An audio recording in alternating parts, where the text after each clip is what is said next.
ഇത് ഞങ്ങളുടെ ഹോസ്പിറ്റലിലെ ഡോക്ടറാട്ടോ, റോഷ്ന മാഡം. മാഡത്തിൻ്റെ വണ്ടിയിൽ ദിവസവും 2 പാക്കറ്റ് ബിസ്ക്കറ്റ് എന്തായാലും ഉണ്ടാവും.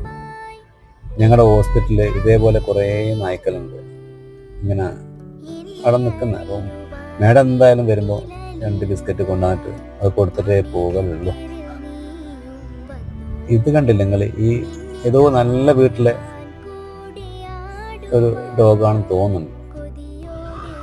ഇത് ഒഴിവാക്കിയപ്പോൾ ഇവിടെ വന്ന് കൂടിയതാണ്. ഇപ്പം എന്തോ പറ്റിയുണ്ട്, കണ്ണിന് എന്തോ പറ്റിയുണ്ട്. ബിസ്ക്കറ്റ് കൊടുത്തപ്പോൾ ആദ്യമൊക്കെ മൂപ്പർ നിരസിച്ച്, പിന്നീട് വിശന്നിട്ടാന്ന് തോന്നുന്നു നല്ലോണം കഴിക്കുന്നുണ്ട്. പാവുണ്ടാവും. മാഡത്തിനാണെങ്കിൽ ഇത് കണ്ടിട്ട് സഹിക്കുന്നില്ല. മാഡം പറയാണ് എന്താ പറയുക, അവിടെ നിന്ന് പോകുന്നില്ല. കുറേ നേരം ബിസ്ക്കറ്റ് കൊടുത്തിട്ടാണ് പോയത്. പാവുണ്ടാവും.